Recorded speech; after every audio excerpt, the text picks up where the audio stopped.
Hey everybody, Grant with Renew Auto here. We'll do a quick driving video of the 2010 Porsche Panamera Turbo. Just show there's no air lights or strange noises or anything like that. I'm going to go through all the power features and show that everything works. Most of these cars, and probably 90% of them, they get shipped all over the country. And so I try to do a little bit of a virtual test drive, if you will. And if I'm missing anything, just feel free to email me, text me. I'm more than happy to get video or pictures of anything else that you might need as well. But we've had the car idling, and temperature's right solid at 200. Oil temp's just right at 205 right now. No heating problems, no leaks, no air lights, nothing like that. Mechanically, the car is super solid. We actually, if you listen as we go over this cattle guard, just dead solid. That's a really good test. If you've got a car that's got loose sway bar end links or axles, anything in the suspension that's loose, really sharp bumps and undulations like that, you'll get kind of a clunk that you'll hear as you go over them. Same if you kind of tap the brakes. That's a good one for checking lower control arm bushings. You'll get a little bit of a thunk as that bushing comes up and hits the subframe. But this one, the only thing that we could find on this car was the front suspension, which is super common on these air springs. If you had left the car parked for a few days, it would start to droop a little bit, which shows that there's a leak in the air spring. So rather than just replace the one, we went ahead and replaced both of them. And while we were in there, we also ended up replacing, not that they were due for it, but again, it's just common, is the upper control arms and the lower control arms.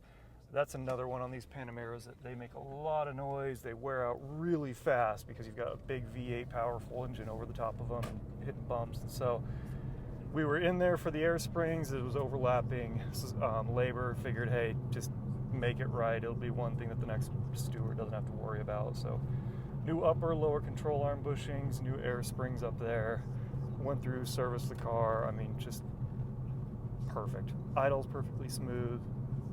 Drives perfectly smooth. The brake pedal doesn't have any vibration, especially like coming off a freeway, off ramps. If you've got roped rotors in the front that are warped, you'll kind of get that vibration through the pedal as you come to a stop. And so another thing worth checking, but no issue here. And alignment's dead straight. We just had an alignment done on it after we were on the front end, so it's perfect. I mean, just a really awesome driving car. All of the power features work. The window.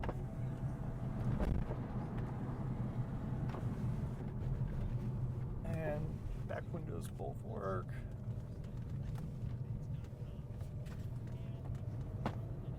Air suspension works as well.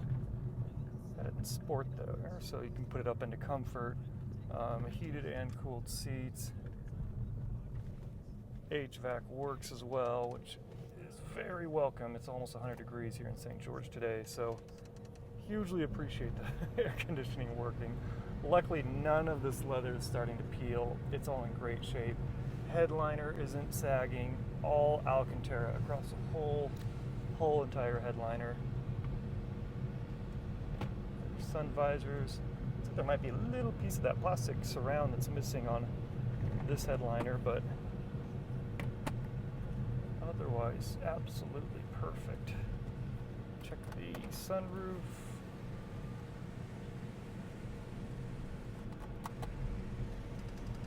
Turn that off for the sake of audio. All the tire pressure monitors are reading.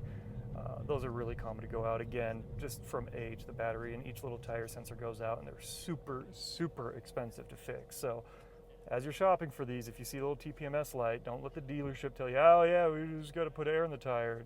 No, it could be a sensor, and those can get really expensive really fast. You probably can't see it on the video, of course, but I'm going through here to check for messages, so no error messages there.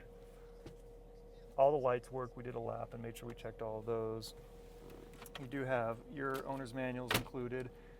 Both of the cup holders work. These break all the time. Somebody will lean on them too hard and break them. So another thing worth checking as you're shopping for these cars. But I've had a ton of these Panameras. I'm a really, really big fan of them. The biggest thing is just the suspension noise, which even low mile ones, at this age, the rubber just starts to wear out, and so you'll start to get clunks and thunks, and it's either lower control arm bushings, or it's sway bar links, or it's sway bar mounts, or it's upper control arms, or it's a shock mount.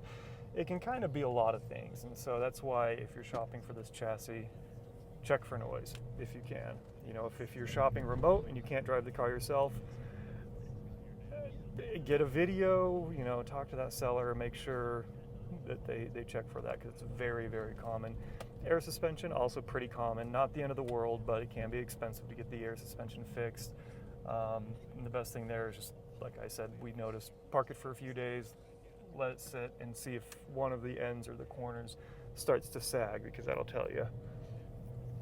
Other than that, wear and tear. These window switch buttons always break, so check and make sure all the buttons are intact, make sure all the little chrome trim pieces are all there.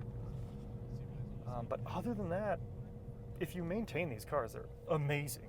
Amazing. I've had high mile ones, I've had low mile ones.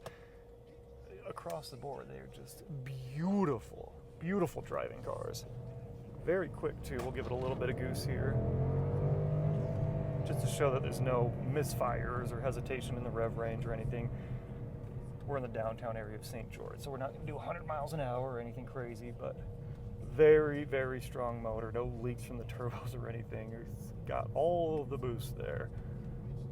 I know they do make a lot of tuners and downpipes and all kinds of mods for these engines, which you can really ramp up the horsepower. I've never found it necessary. I'm old and boring, so 400, 500 horsepower is plenty enough for me, admittedly. But yeah, everything's working on the car. All the power functions. Actually, let me check those mirrors. Yep, both of those work. So I can't think of anything else. If I'm missing something, though, holler at me. Feel free to email me. Just my first name, Grant, Grant, @renewauto.com, or text me at 435-278-8915. More than happy to get any other pictures or video of anything else that you'd need, and answer any questions you have. Like I said, I've sent these cars all over the country, and in some cases all over the world, so very familiar with the remote process and paperwork and everything there. So just let me know if I can help you out with that, or get you in contact with a transport broker for shipping or whatnot. And yeah, we'll talk to you then.